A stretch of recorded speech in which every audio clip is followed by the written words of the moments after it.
Sharks have been having a rough go at it this year. No doubt. I bet Two they have back-to-back because games, they giving lost up Erik 10 Karlsson goals, to 2, 11, and 1 on the season coming into last night's matchup against the Ducks. And so this ridiculous goal felt somehow right. I'll leave a timestamp for those that want to go straight to this goal, but for everyone else, let's get into it. The first would have most of the offensive action as the Ducks comparatively have had themselves a solid start to the year, and this was no different. Labushkin puts it on net, and it's Frankie who gets them on the board early with his 10th of the season. That was then answered by Hertl taking advantage of a tired Ducks line, puck swings, and Kunis knocks it out of the air to score his 2nd of the year, and the Sharks squared it up. The last goal of the first would come late in the frame as the Ducks on the power play, and who else but Vetrano stepping into one gets all of this puck and scores his 2nd of the game to take back the lead with a rocket. And so that then gets us over to the second, where Blackwood, I mean, you gotta feel for the guy. He's honestly played his heart out. The Sharks have gotten outshot in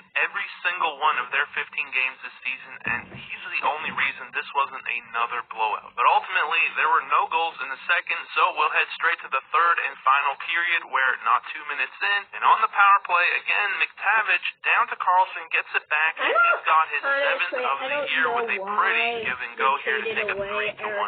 And then, finally, that gets us to this absolutely insane goal. They couldn't even announce McTavish won before Strome. Over to Goose. Either the GM of the Sharks just doesn't want them to be a team anymore,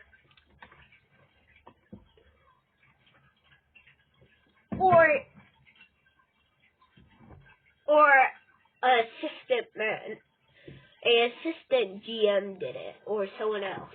This shoots, it deflects way up, and in it goes. In one of the strangest goals you'll see, this one off of Hoffman's stick, as I think Don Cherry would have had an aneurysm here, had to go up a solid 15, maybe 20 feet in the air, and then just drops right in the bucket. Of course it does, and I love this. Look at each other like, I don't know, man.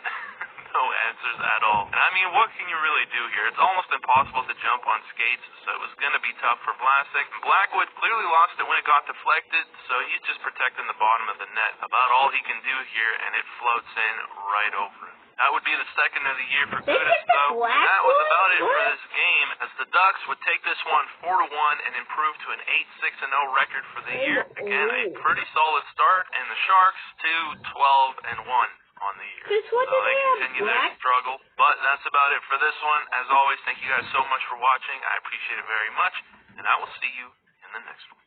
Whoever that was,